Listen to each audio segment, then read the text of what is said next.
Olá, eu sou Solange Matilde, com vocês no programa Missão de Amor, uma jornada pessoal para a cura. A minha área é psico-oncologia e o objetivo desse programa é trazer informações para você e para sua família sobre o enfrentamento do câncer. Nós pensamos sempre em melhorar a sua qualidade de vida e trazer técnicas e ferramentas para que você possa buscar o enfrentamento com doenças graves e não só o câncer, mas especialmente o câncer. Nós temos falado bastante sobre o paciente e neste momento nós vamos trazer um pouquinho sobre a questão familiar. Como é a família enfrentando um câncer? Porque é uma situação, é uma crise, é uma situação muito especial.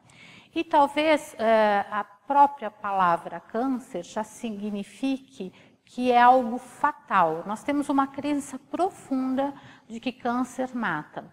E a ciência está mostrando, as pesquisas estão mostrando, que na verdade nós já temos uma maior sobrevida de câncer e os novos tratamentos também são mais eficazes. Mas talvez para a família seja a primeira vez que ela esteja enfrentando a questão da mortalidade, e talvez a mortalidade com uma pessoa importante para a família. Por exemplo, o chefe da família, né? Então, nesse sentido, traz uma série de consequências. E também quando se trata de um jovem ou de uma criança, também é uma situação muito delicada para a família. Então, a família também precisa ser cuidada e precisa ser instruída e precisa também ser tratada, porque ela doravante será o apoio deste paciente. Embora a gente fale de mortalidade, muitas vezes o câncer também tem um bom prognóstico, mas de qualquer maneira ainda é uma ameaça à saúde e o equilíbrio, a homeostase dessa família.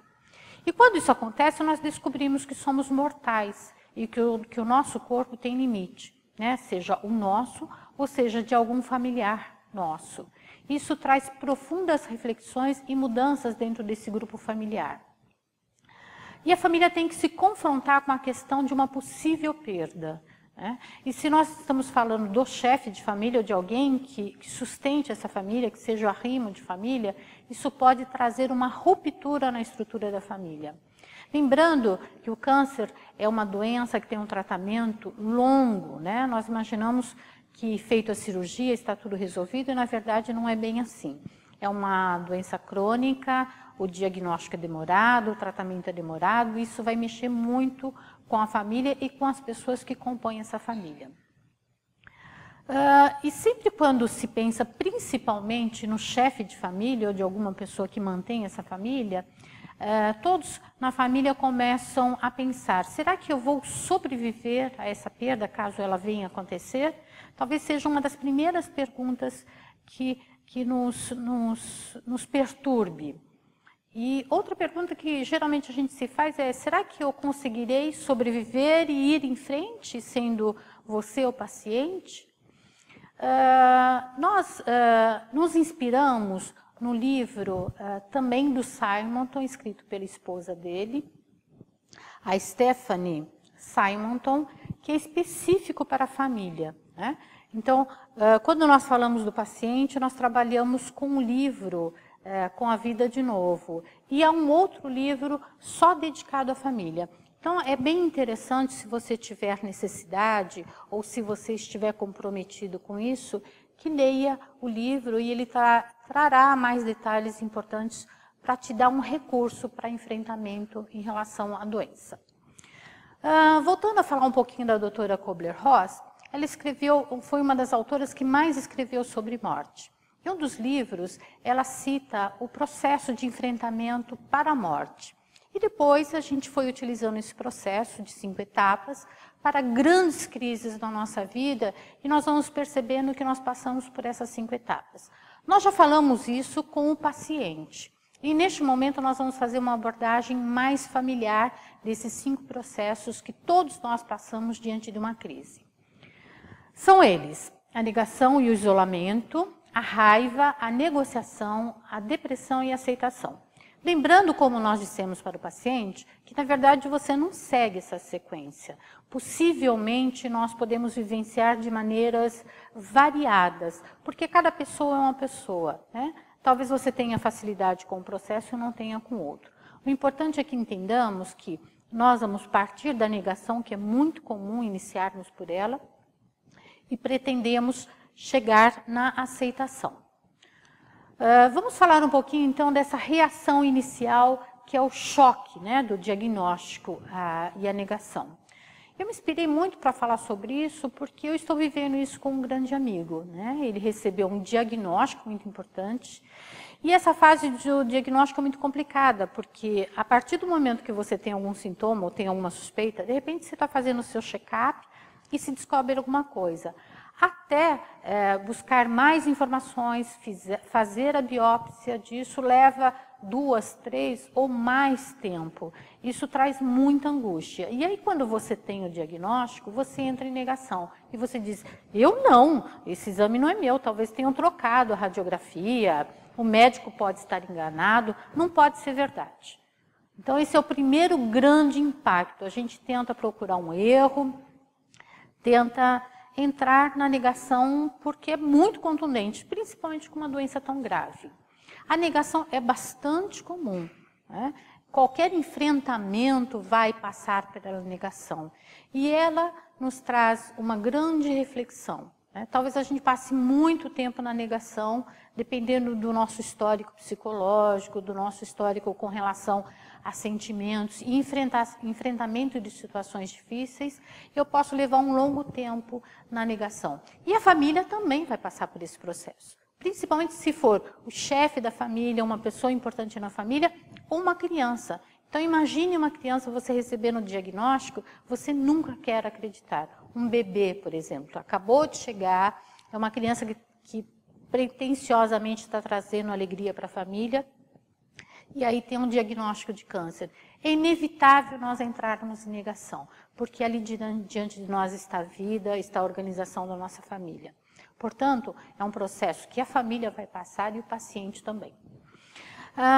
Aparentemente, a negação ela fica um pouco mais pesada, principalmente quando a gente tem um bom estado de saúde. Você está fazendo o seu check-up, você come bem, você faz exercício e, de repente, você recebe uma notícia de que pode estar com um câncer. Então, a gente vai atrás de justificativa. Intelectualmente, a gente vai buscando alguma coisa para entrar em negação. Então, a negação não é só o fato de você negar, mas você pode começar a justificar intelectualmente que isso não está acontecendo. Evidentemente que procurar mais de uma opinião é muito importante. Agora, uma coisa é você pedir uma segunda, uma terceira opinião e você fazer uma viagem aí, né, uma excursão entre diversos médicos, 10, 20 médicos, para saber se isso realmente é verdadeiro. Então, aí está estabelecido uma negação. Realmente não é fácil enfrentar uma notícia, é uma notícia ruim, né? desse pré-diagnóstico que irá se confirmar lá na frente. E aí a família e o paciente têm que lidar com essa incerteza. E realmente os diagnósticos muitas vezes podem ser demorados. E aí nós vamos negando também os nossos sentimentos. Numa família, por exemplo, depois que você tem o diagnóstico, são algumas decisões que você tem que tomar. Por exemplo, se é uma criança, vai se falar para a criança ou não? Se é o chefe da família, vai se falar para eles, vai comentar o diagnóstico, ou são os pais? Como que a gente vai agir com relação a isso? Geralmente os pais precisam lidar primeiro com as suas questões emocionais, para depois tentar fazer uma informação, levar informação para a criança e até para encorajá-la. Em algum dado momento, a nossa mente nem funciona, né? Então, nós precisamos reunir informações sobre a doença para que possamos tomar uma decisão, às vezes muito grave, por exemplo, como uma amputação. Neste momento, é uma situação muito difícil. Expressar as nossas emoções talvez seja importante, mas talvez a gente ainda não se sinta à vontade, neste momento de tanta confusão, de expressá-la. E talvez as lágrimas possam ser um caminho saudável para você lidar com essa situação. Então, portanto, não prenda o choro, que pode ser um grande alívio para você que é familiar, porque você terá um grande enfrentamento pela frente.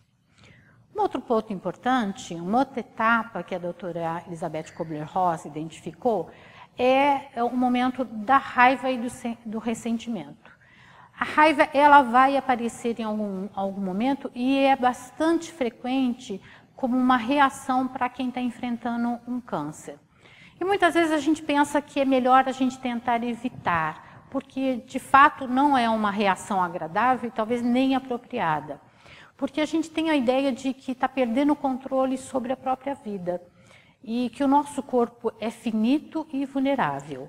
Portanto, entrar em contato com a raiva é alguma coisa bastante importante. Lembrando que raiva não é uma autorização para que você saia batendo alguém ou seja agressivo, mas simplesmente falar sobre isso e entender o que está acontecendo dentro de você. Isso torna uma emoção que ela escoa, ela não fica presa dentro do seu peito. Lembrando que você também tem que se cuidar como familiar, porque você será o grande apoio dessa pessoa. E a raiva tende a aparecer principalmente quando é aquela pessoa especial, né, que está dentro da família, principalmente o arrimo de família.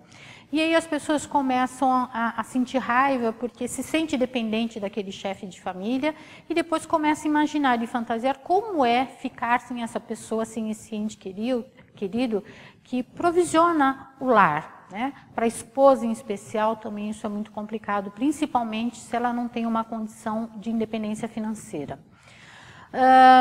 Nós precisamos lidar com essa questão da raiva dentro da família e com o paciente em especial.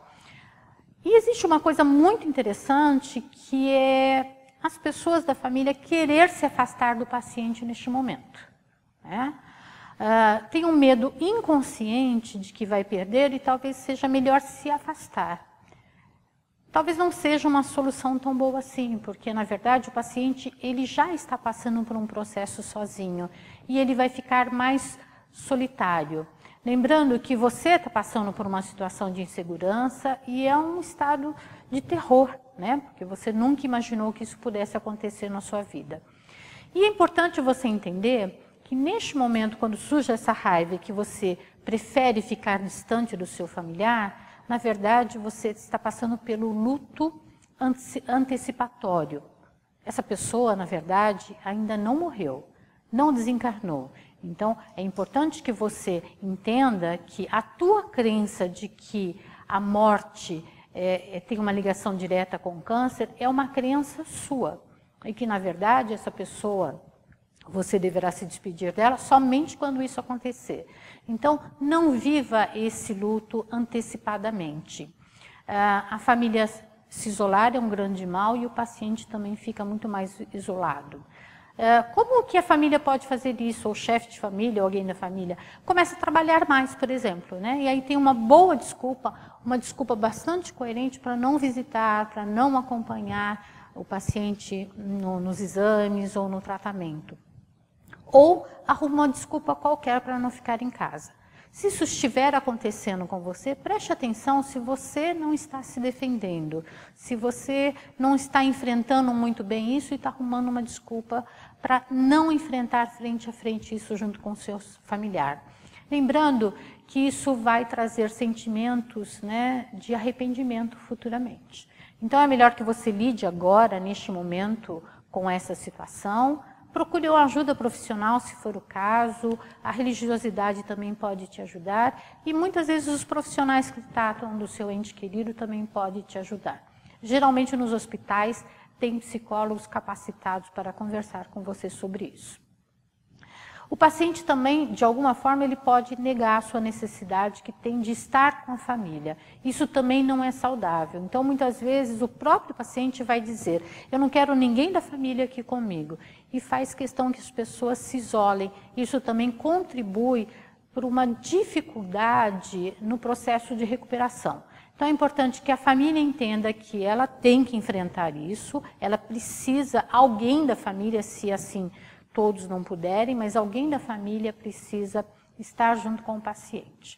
Evidentemente, se há crianças dentro dessa família, as crianças não entendem muito bem o que está acontecendo. Mas não esqueça que às vezes é a própria criança que está adoecendo. Né? Normalmente são as mães que acompanham os filhos no hospital e lidam diretamente com isso. Se você é o chefe da família, tenha consciência que você também precisa fazer parte desse processo, né? Trazendo um conforto, talvez trocando, se você não pode ir durante a semana, no final de semana você dá apoio a essa sua pessoa ao seu lado, né? Dando apoio familiar e um apoio pessoal. Nós precisamos reagir de uma maneira mais consciente, né? E a ideia do nosso programa é te conscientizar de que está acontecendo uma coisa muito séria na sua família e os teus sentimentos podem estar te impedindo de tomar decisões que são importantes. Lembre-se que, dentro da família, nós precisamos permitir as expressões de amor e de afeição. E talvez você comece a descobrir, neste momento, porque o seu ente querido está doente, que você tem uma grande importância dentro do lar e essa pessoa que está doentada também. Então você pode repensar essa questão da expressão de amor e de afeição dentro da família. Uma outra parte importante dentro desses estágios que a doutora Elizabeth Kubler-Ross fala é a depressão e o desespero.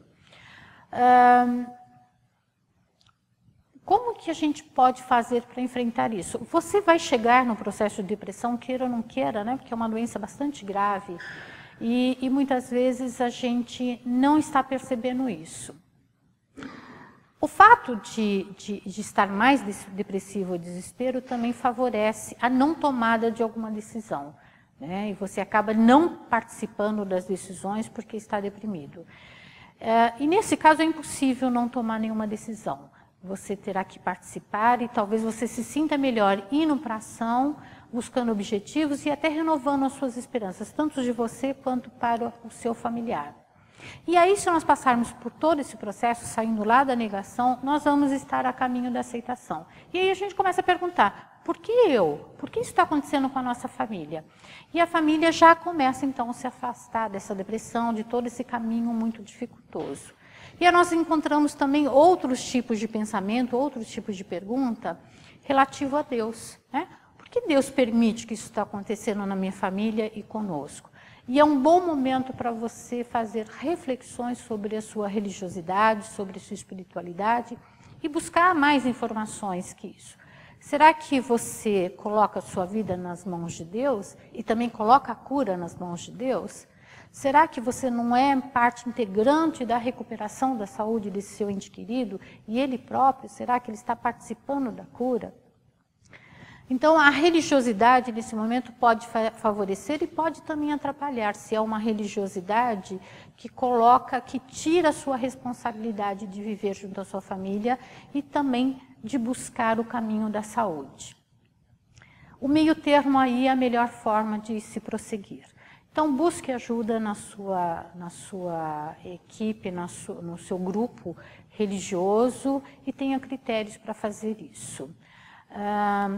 A gente pode pensar que todas as pessoas podem encontrar beleza e um significado a partir de uma conscientização de que pode morrer em algum momento e talvez valorizar um pouco mais a vida.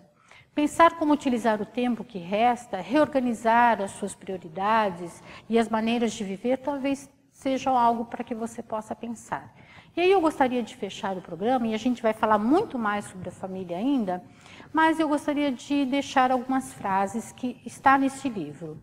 Quando cada momento torna-se precioso, ficamos mais conscientes de que as nossas interações com as pessoas estão realmente nos comunicando ou expressando a nossa afeição.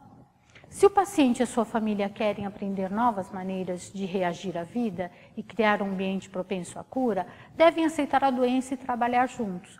Toda uma gama de sentimentos. Então, este é o convite que nós fazemos a você. Nós vamos voltar ao assunto da questão da família, porque existem muitas coisas para serem faladas, mas é importante que vocês entendam que vocês estão juntos nesse momento e também nós estamos juntos com você. Chegamos ao final de mais um programa. Gostaríamos de saber o seu pensamento, as suas dúvidas, e nós deixamos sempre as nossas formas de comunicação aí no final da nossa mensagem. Esperamos contar com a sua presença num próximo programa. Até mais!